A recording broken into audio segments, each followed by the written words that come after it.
자, 설교 복귀 시간입니다. 7월 25일입니다. 날씨도 제법 덥고요. 코로나19 확진자가 수도권만이 아니라 비수도권에도 많이 늘어났습니다. 어수선한 때입니다.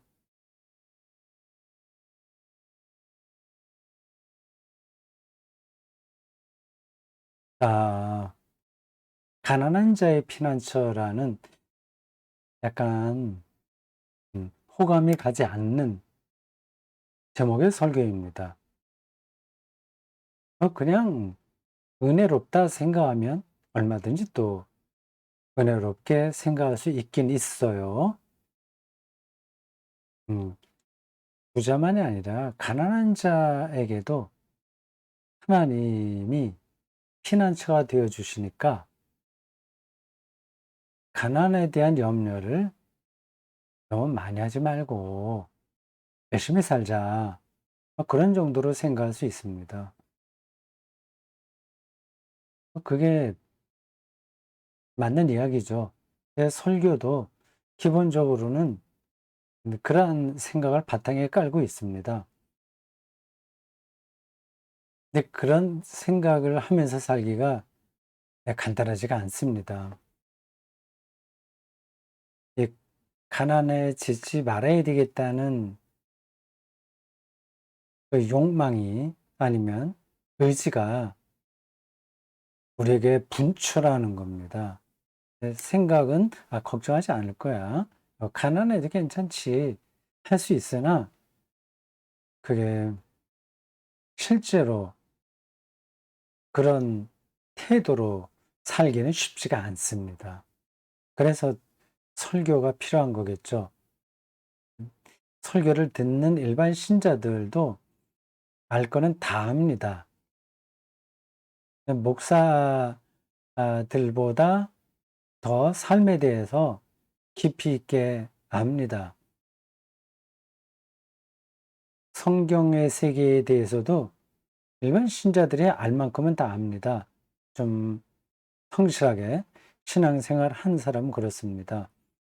그래서 설교가 자칫하면 뻔한 이야기를 잔소리처럼 음, 하게 됩니다. 그걸 설교자가 극복해야 되는데 그것도 또한 쉽지가 않아요. 하여튼 그런 거를 다 전제하고 우리가 다 알지만, 이게 답은 알아요. 답은 알지만 실제로 그렇게 살고 있냐 아니냐 하는 거는 또 다른 문제입니다. 실제로 살 수 있도록 그 내용을, 그리고 그 좀 동력을 제공하는 게 설교겠죠. 설교는 예, 그러한 도움과 동력을 그 기독교 신앙의 내용을 설명해 줌으로써 어, 끌어가는 거고요. 설교 말고 다른 예배도 있고 신자들의 친교도 있지 않습니까? 그거는 조금 다른 방식으로 또 그 기독교 신앙의 근본을 알고 들어갈 수 있도록 도움을 주는 겁니다. 다 필요하죠.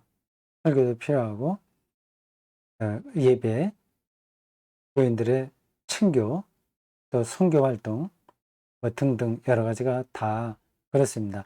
답을 알지만 물론 답도 다 아는 건 아니에요.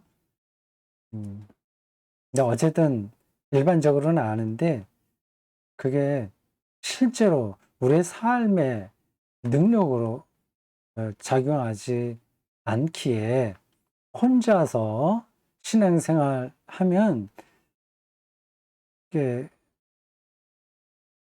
결국은 약화됩니다. 신앙이. 그래서 교회가 꼭 필요한 겁니다. 공동체가 필요합니다. 공동체를 어떻게 끌어가냐 하는 건 또 다른 문제죠. 앞으로 코로나 이후 시대에 비대면이 거의 예, 일상으로 자리를 잡을 것 같은데 여러 가지 실험적인 교회 공동체가 나오게 될 겁니다. 하여튼 그러한 구체적인 공동체 모양, 형태 이런 것들은 더 생각을 해야 되겠으나 공동체가 필요한 것은 분명합니다. 뭐 오늘 설교 내용과 직접 연관된 건 아니에요. 가난한 자의 피난처 이게 음, 흔하게 들을 수 있는 이야기긴 한데 그리고 우리가 답을 알고 있는데 그 답이 우리 신앙 생활에서 또 우리 실제 삶에서 동력으로 자리 잡게 하기 위해서 제가 설교를 한다 그 얘기입니다. 제가 다른 때에도 설교 시간에 종종 말씀드렸습니다만 여러분들이 모르는 거를 제가 말하는 경우가 없습니다. 알지만 약간 잊었던 것, 알지만 그 체계가 좀 덜 충분했던 것, 뭐 그런 것들을 제가 음, 그 일관성 있게 설명하는 거죠. 자, 이번에도 제 설교문에 보충해야 될 부분들을 붉은 글씨로 바꿨습니다. 설교 앞대목이에요. 어리석은 자입니다. 뭐 어리석은 자는 어떻다 어떻다 그냥 나오죠. 14편입니다. 14편이 거의 똑같은 다른 시편하고 연결됩니다. 그게 시편 53편이에요. 제가 한번 확인해 드리겠습니다. 이 시편 14편도 뭐 어리석은 자는 이렇게 시작하고 어리석은 자는 그의 마음에 이르기를 하나님이 없다 하는도다 이렇게 합니다. 네, 놀랍게도 시편 54편, 53편도 보면 여기서요. 53편 1절에 이렇습니다. 어리석은 자는 그의 마음에 이르기를 하나님이 없다 하도다. 그들은 부패하며 가증한 악을 행하며 선을 행하는 자가 없도다. 거의 똑같죠. 그 뒤로도 거의 똑같습니다. 이 53편은 6절까지 있습니다. 한 절이 적죠.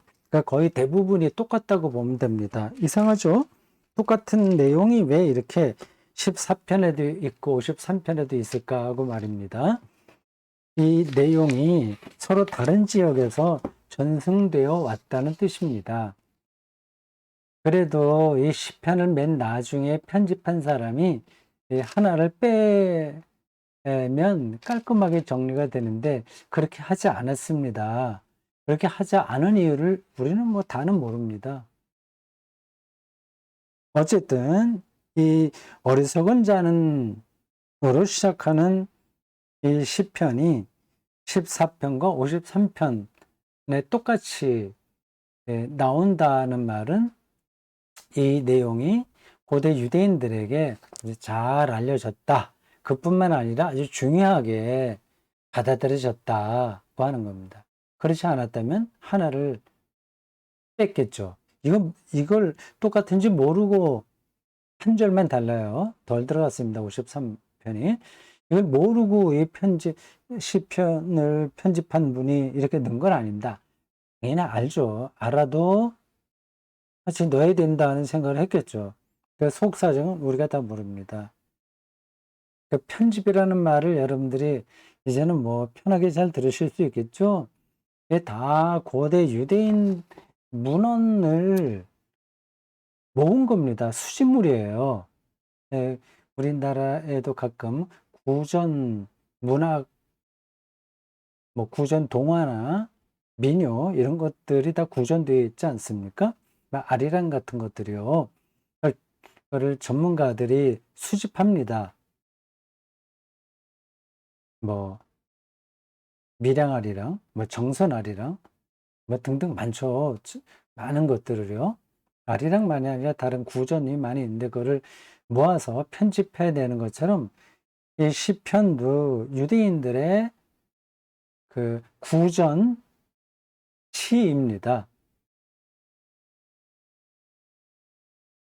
그걸 이제 어떤 때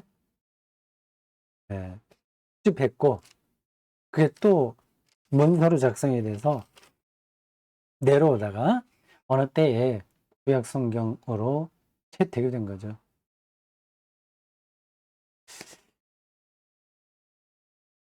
14편의 핵심은 어리석은 자에 대한 이야기입니다. 어리석은 자.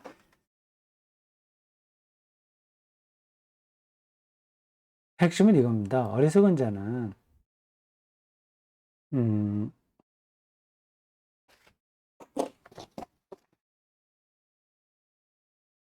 두 가지죠. 하나님을 부정하고 찾지 않는다. 이건 똑같은 얘기예요. 하나님 부정하고 그리고 선을 행하지 않고 악을 행한다. 뻔한 이야기처럼 들리긴 합니다.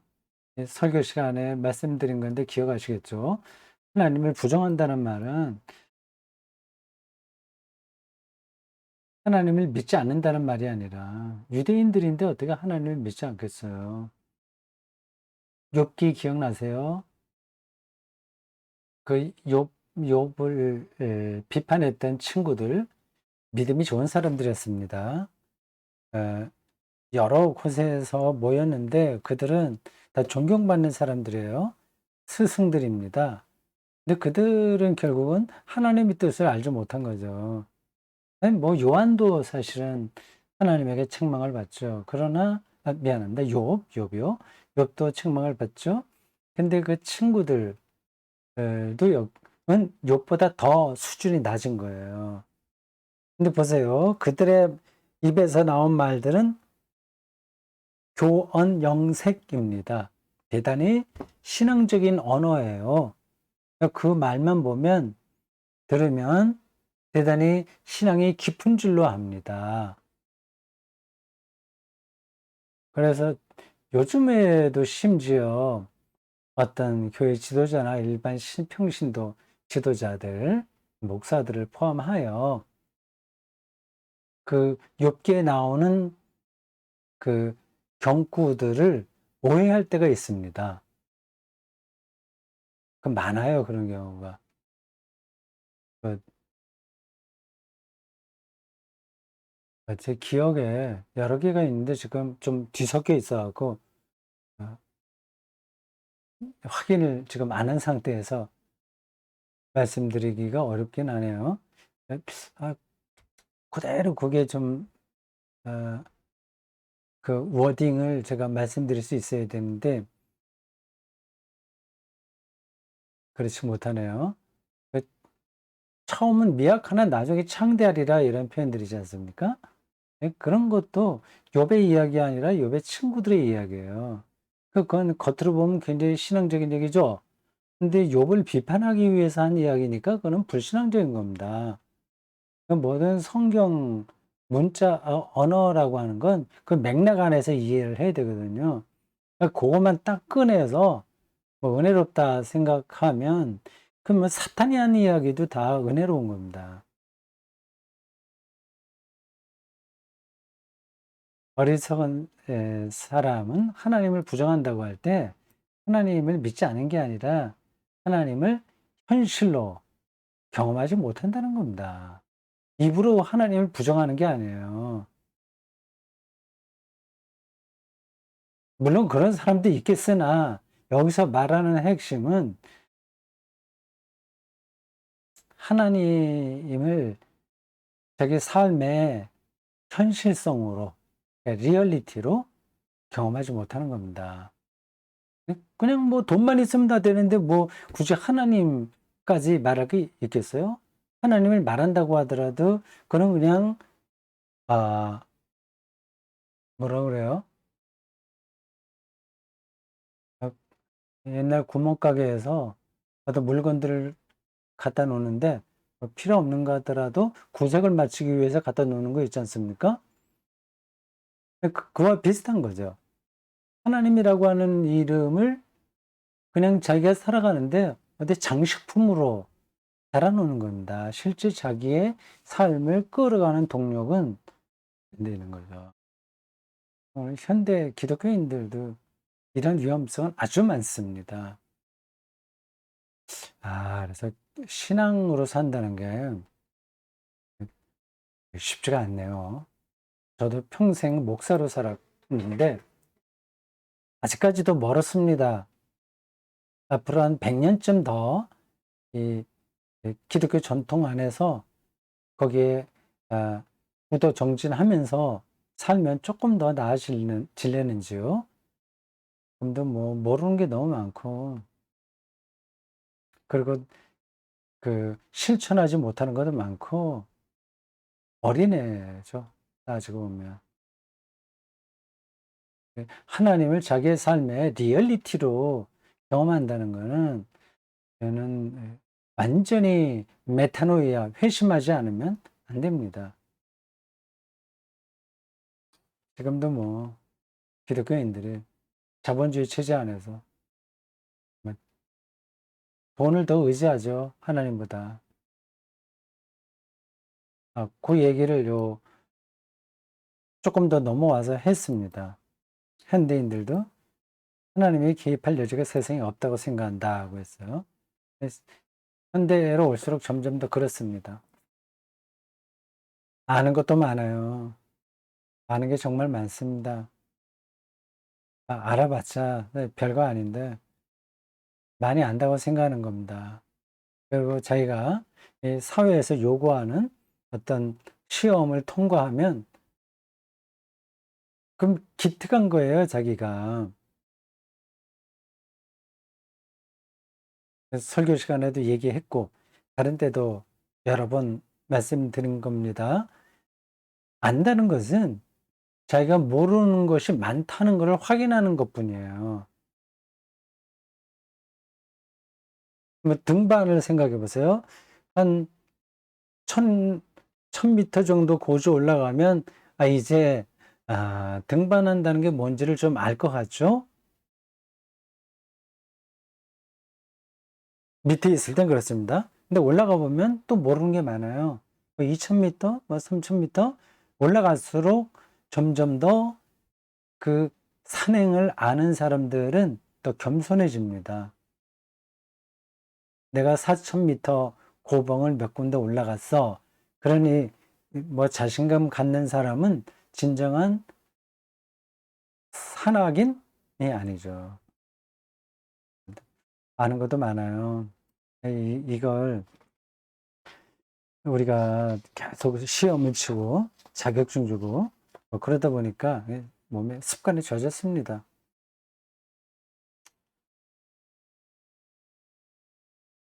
자, 뭐 그건 여러분들이 다 아시는 얘기고요. 여기 지금 현대인들에 대한 이야기를 했는데 이게 시편 기자가 말하는 어리석은 자의 태도와 똑같다는 그 얘기입니다.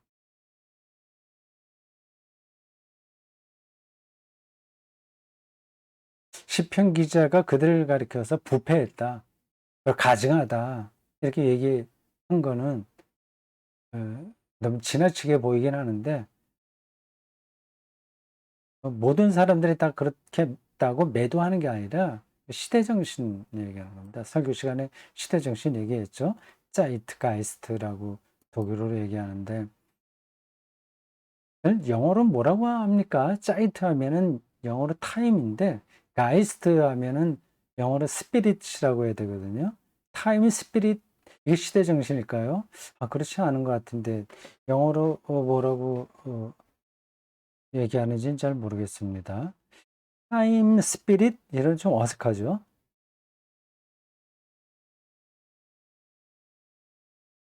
하나님을 찾지 않으니까 이제 가난한 사람들을 무시하게 되는 건데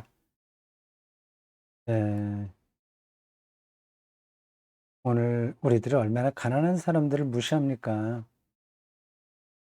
그리고 또 가난해질까 봐 얼마나 두려워합니까? 이게 같이 맞물려 있는 상태예요. 빈부격차를 우리가 두 눈으로 늘 확인하고 있으니까요. 뭐 갑질이라는 말도 있고 이게 결국은 에, 가난한 자를 무시하기 때문에 그렇게 되는 거 아니겠어요? 아, 어떻게 가난한 자가 무시당하지 않는 세상이 올 수 있을까요? 우리하고 상관없을까요? 외국인 노동자들을 우리가 어떻게 봅니까? 이게 다 가난한 자들을 우리가 무시하고 혐오하는 태도예요. 가난한 자들을 하나님의 존엄한 피조물이라고 하고 우리가 안다면 빈부격차를 마땅히 줄여가야 되겠죠. 당연히 그렇게 되지 않겠습니까? 근데 그거를 당연한 것으로 여기고, 아, 저 사람 능력이 없어서 저래. 이런 식으로, 그거를 그냥 받아들인다면, 그건 가난한 사람들 혐오하는 겁니다. 헌금 문제도 비슷해요. 모든 교회가 그런 건 아니지만 상당한 경우에서 헌금 내는 사람들 명단을 주보에다 싣습니다. 뭐 11조 헌금, 뭐 명단 쭉 나가고 감사 헌금 명단, 뭐 생일 헌금, 뭐 선교 헌금, 뭐 헌금도 종류도 뭐 열 손가락으로 다 짚어내서도 부족할 정도로 많습니다. 그게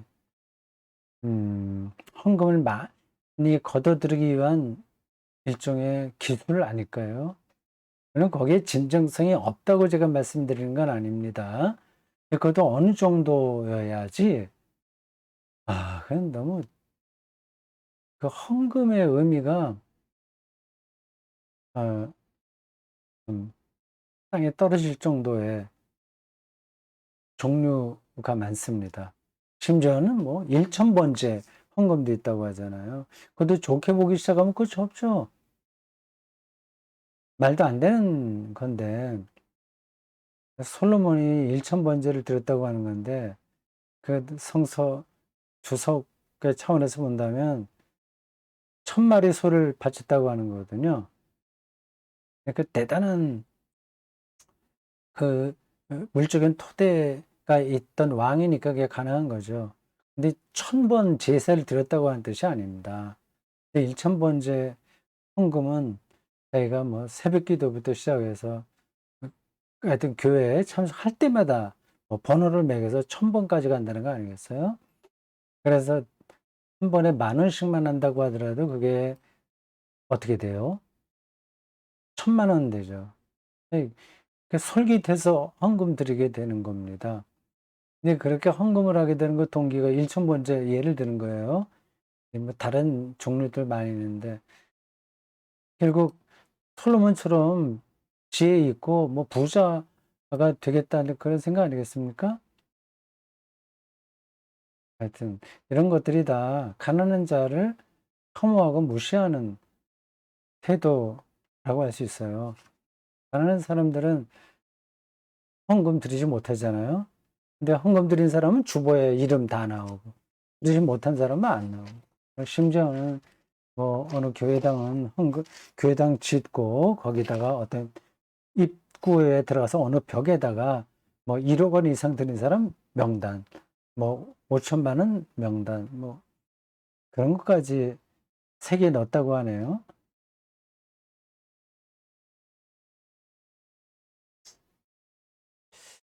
하나님의 가난한 자의 피난처라는 말, 이게 이제 오늘 설교의 핵심이죠. 가난한 자의 피난처. 오갈 데 없으니까 하나님이 지켜주신다고 다는 거구나. 뭐 그렇게 생각할 수 있는데 틀린 말도 아니지만 정확한 것도 아닙니다. 여기서 핵심은 그가 하나님에게만 희망을 품게 된다는 뜻입니다. 저도 그렇게 살고 싶어요. 온갖 것들이 우리의 생각을 잡하게 만드는 거 아니겠습니까? 우리가 희망하고 있는 것들이 너무 많잖아요.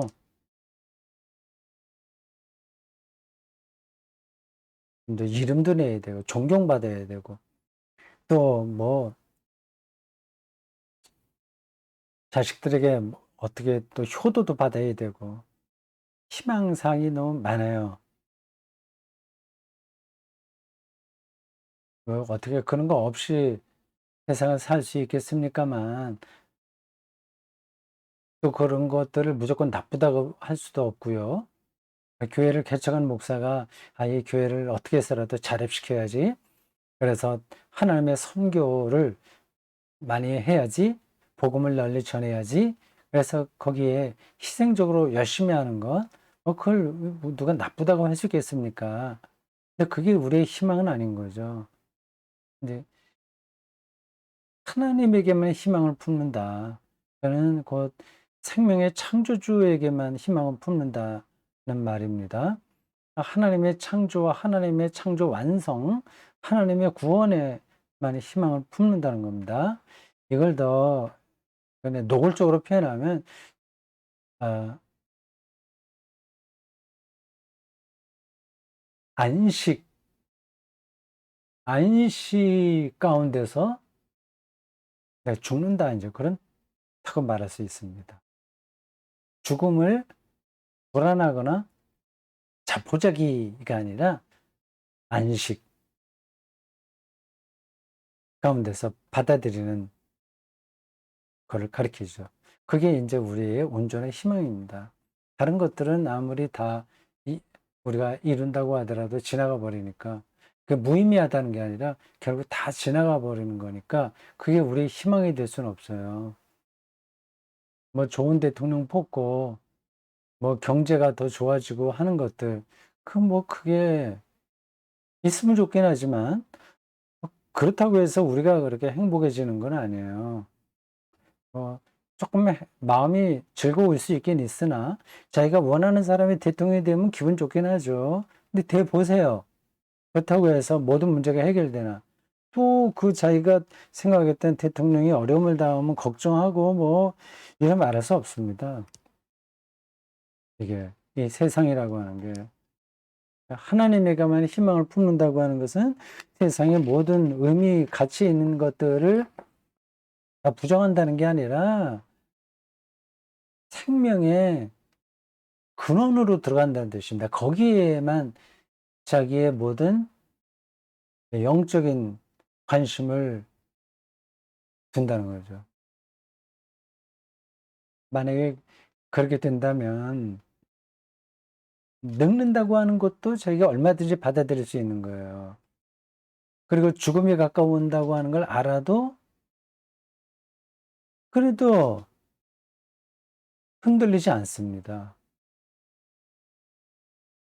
이게 기독교인들에게 꼭 필요한 부분인데 가난한 자의 피난처만이 아니라 우리 기독교인은 기본적으로 제가 설교 시간에 그것까지는 못했는데 기본적으로 다 가난한 자입니다.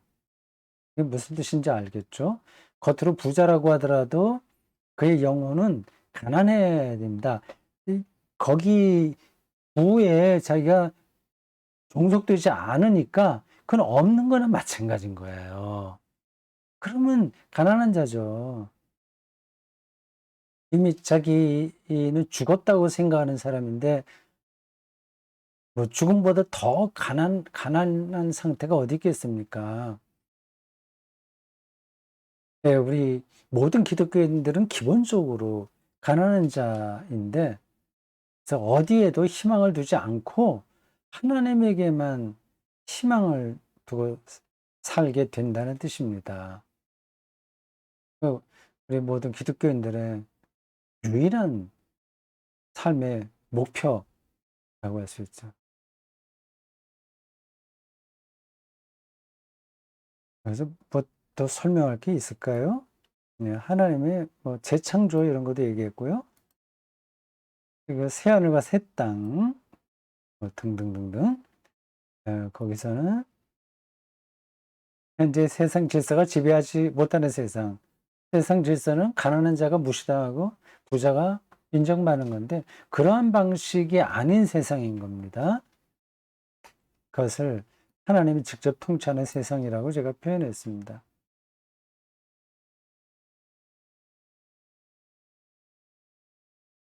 하나님이 직접 통치하는 세상을 희망한다고 하는 것을 실질적으로 이해하지 못하면 자칫 하나님이 가난한 자의 피난처라고 하는 말이 오해될 수 있습니다. 그 자기 합리화, 현실 도피, 냉소주의 여기에 떨어질 수 있어요.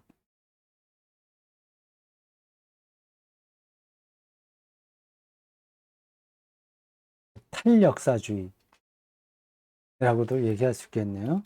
조금 더 전문적인 용어로 하자면 탈역사주의 또는 미래주의. 현재의 삶은 무관심하고 죽어서 천국 가 행복하게 살겠지. 이런 미래주의 이런 게 떨어지는 겁니다. 이건 조심해야 됩니다.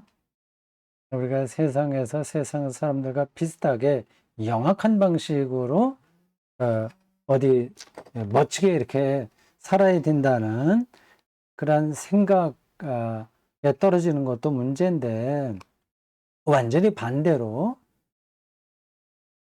탈역사주의, 냉소주의, 자기 합리화 그런 데 떨어지는 것도 문제입니다. 그걸 잘 구분해서 봐야 돼요.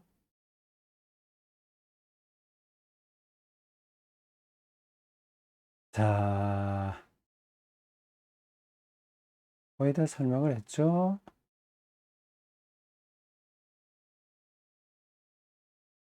여기 제가 하나 일상에서 예를 들었는데 20억 원짜리 아파트하고 2억 원짜리 연립주택 얘기했습니다. 존재의 차원에서 본다면 차이가 없다. 존재의 차원으로 들어가기 좀 간단하지 않아서 계속 우리가 그 얼마짜리 집이냐 거기 민감한 겁니다. 뭐 저라고 해서 그걸 완전히 초월한 건 아닙니다. 근데 딱 거기에 묶여 있어요. 근데 거기서 벗어나서 하나님의 창조 신비 안에 들어가서 본다면 차이가 없는 거죠. 문을 열고 집 안으로 들어간다. 이, 이 느낌을 안다면 뭐 어떤 집에 살든 어떤 차이가 있을까요? 그리고 집 안에 각각 공간이 있어요.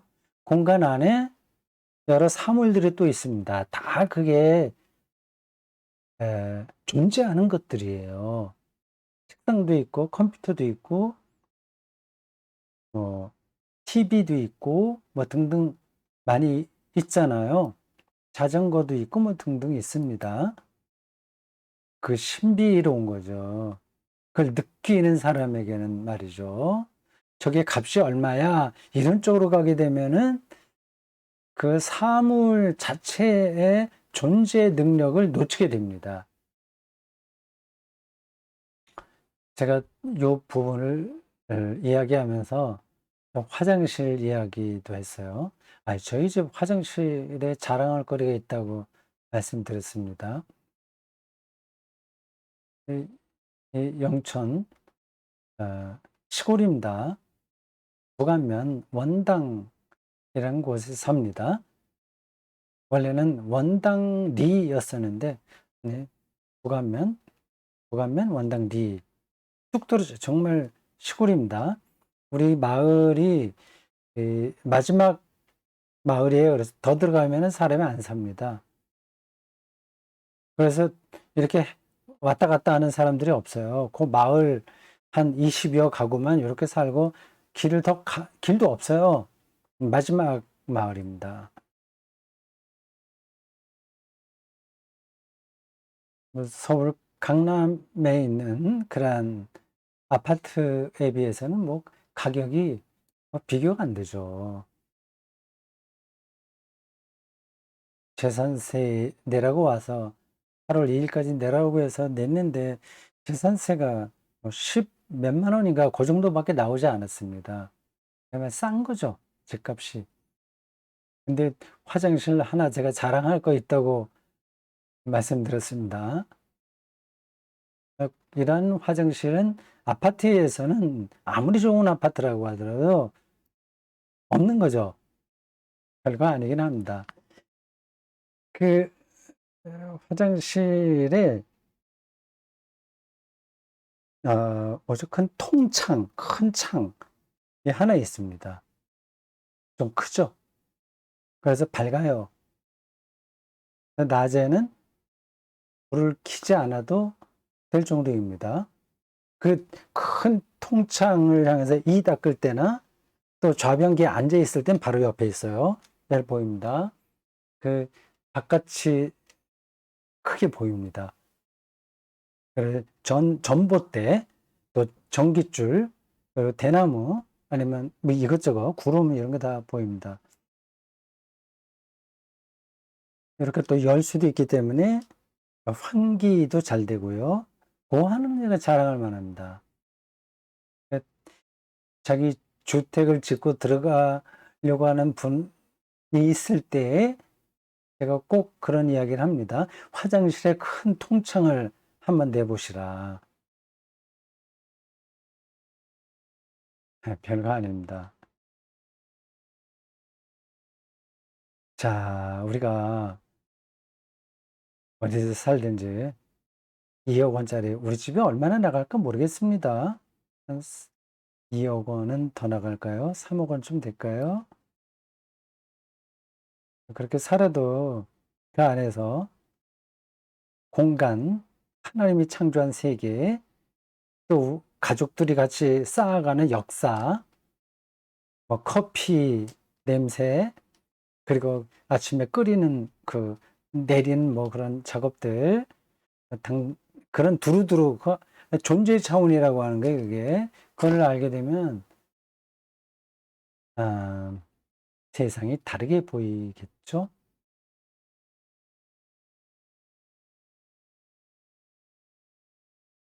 마지막으로 결론에 해당하는 요 패러그래프입니다. 제가 설교 시작하면서 이게 가난을 주제로 설교하기 쉽지 않았다고 그랬습니다. 그래서 가난해져야 된다는 뜻이냐? 그런 설교가 아니었습니다.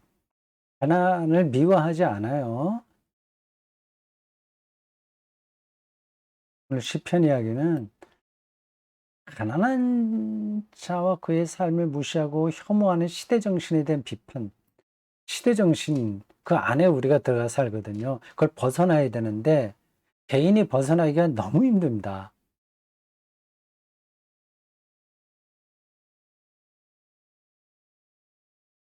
교회만이라도 그러한 시대 정신에 영합하지 말고 이게 좋은 뜻으로의 시대 정신을 우리가 받아들여야 되죠.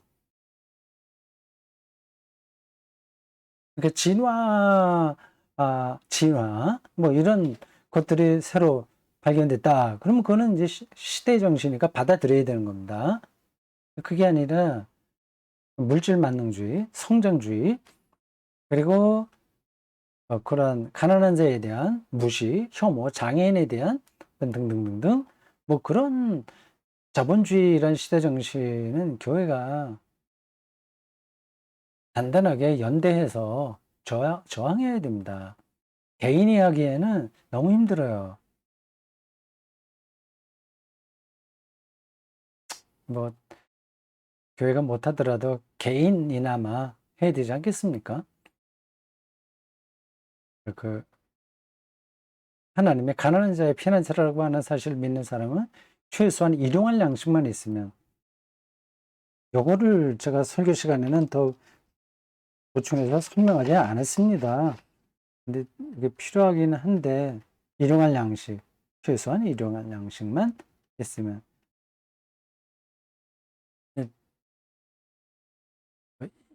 대한민국에서 산다면 최소한도 이런 것들은 아주 특별한 경우 아니라면 해결되지 않겠습니까? 예, 그렇다. 자, 여기까지입니다.